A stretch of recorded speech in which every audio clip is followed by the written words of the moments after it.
What's up, guys? Brandon Schroeder back at it again with today's video. A little different. Today, we're ranking one of the most well-known franchises in not just cinema history, but book history as well, and that's the Harry Potter franchise. Although this one's only the movies, but let's go ahead and get into it.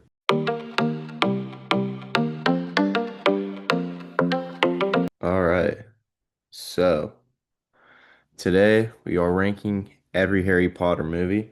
Going to give you some of my thoughts and why it's ranked where it's ranked. And just remember, this is my opinion. That doesn't mean it's going to agree with yours, but feel free in the comments to comment what y'all think about it, if y'all enjoy it, you know, which movies you may have at your number one or number two slot. So coming in last place with the eighth slot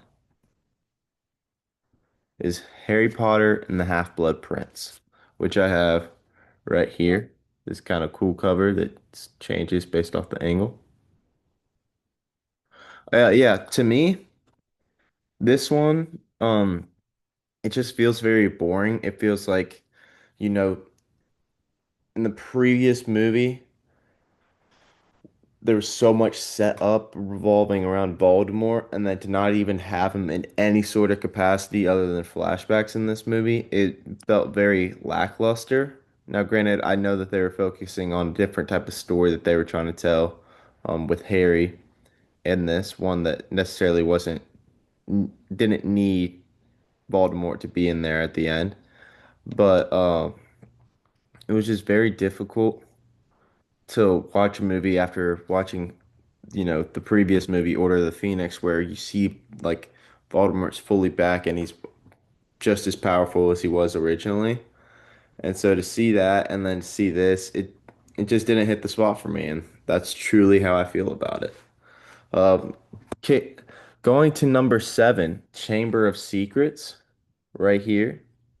Um, this one, it's the longest, I believe, of all eight of them.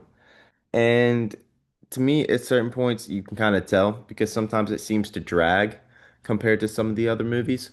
Um, it's still a movie that I go back and rewatch from time to time if I'm watching the series. Like it's not necessarily, I don't ever skip movies when it comes to rewatching series, but it's definitely one that I'm still gonna enjoy and have a fun time with, like to the fullest extent I can. But to me, honestly, if it had been a little shorter, it would have been a bit better and it maybe could have gone higher, but it just felt like the writing wasn't quite the same. So, our sixth movie, Harry Potter and the Deathly Hallows Part 1. So, this was originally Deathly Hallows was booked. They split it into two final parts.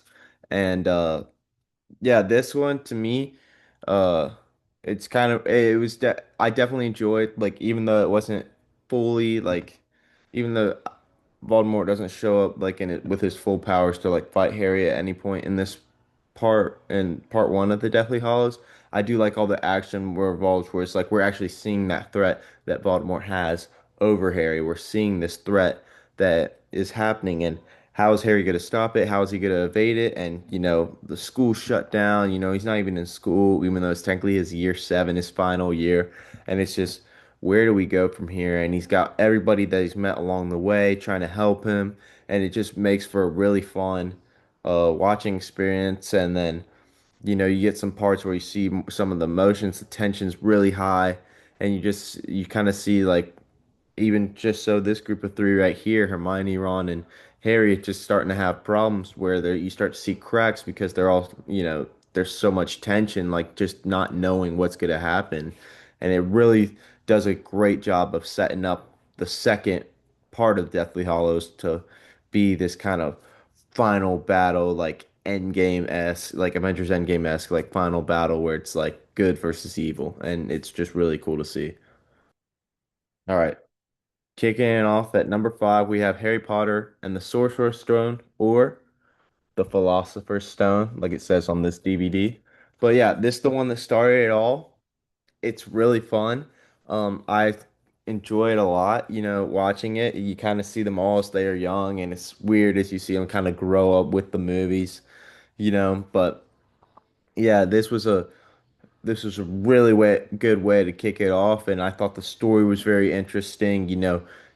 Harry doesn't know that he's a wizard, and he finds out, and then he finds out he's arguably maybe the most famous wizard to ever live, and things like that. So you get to see kind of all this, like him kind of coming into this like fame where everybody knows him and things like that. And it's really interesting story wise, like kind of seeing him explore all the new wizardry things that he had never known about before, his first 10, 11 years as he was stuck with the Dursleys. So it's cool seeing it in this movie. I will say the only reason that it's at five, even though I think it could be higher on some people's list, is the fact that um I do like how some of the more action parts of the four to come on this list. And that has nothing to do with like, this story or anything. It's still a great story being told. It's still a great film,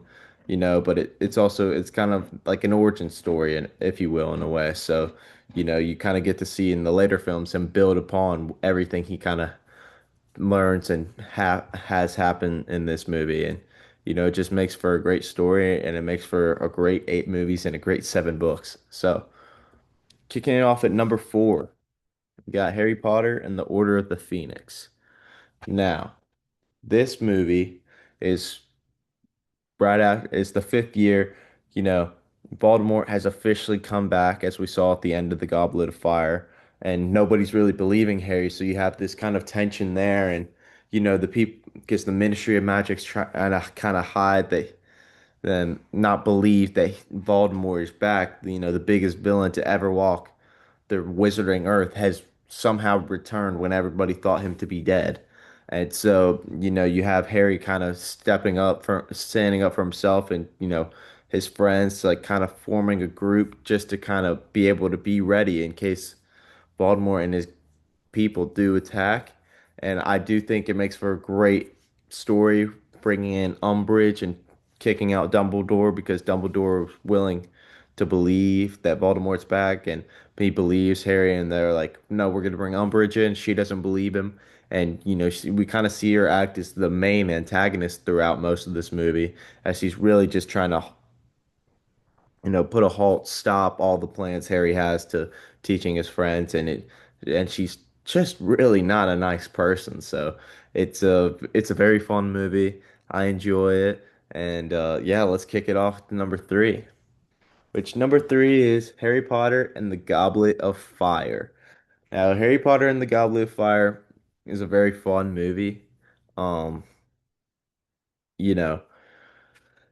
it it's just such an interesting story, and it's your first like real return of like the human version of Voldemort, whereas before he appeared as on the back of someone's head or through a journal that was his, like kind of like a ghost type of him.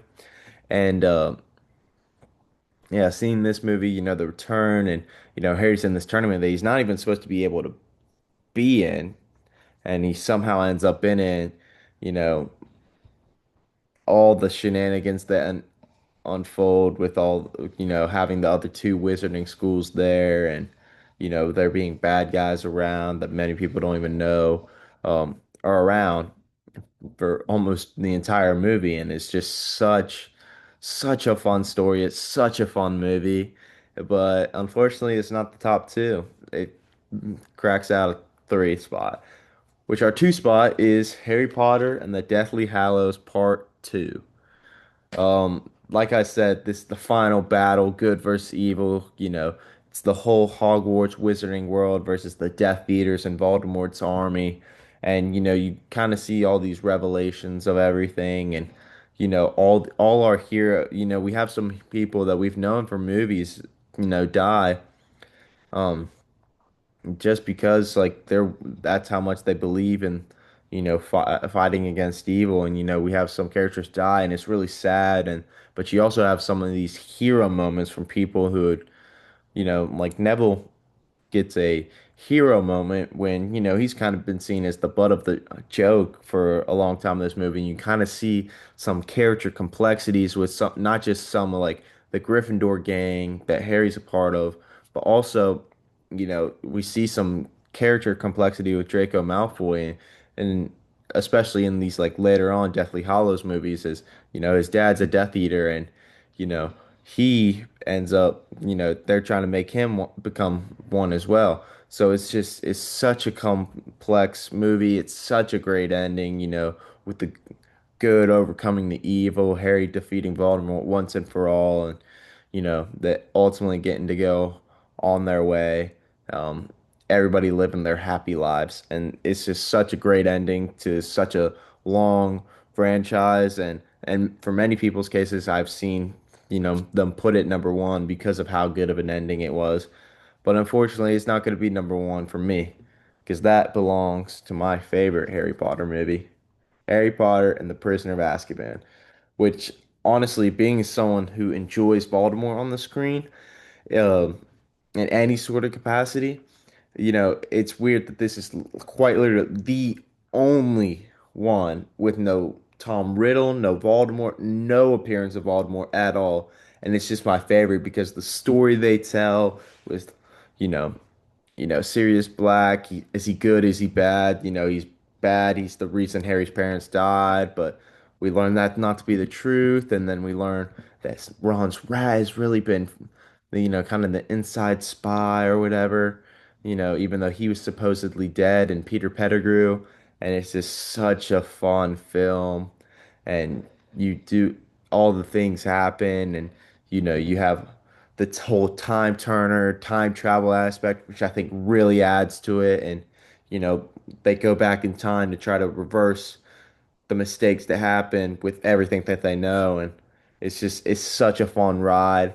It's so much fun. But yeah, at the end of the day, all these movies are great, but only one could be number one. And that was always going to be Harry Potter and the Prisoner of Azkaban. But anyways, let me know what y'all think down below. Comment what's your favorite, what's your least favorite, if you agree, disagree with the ranking, Um, and yeah, thanks for watching. I hope y'all enjoy. I'll see y'all in the next video. Peace.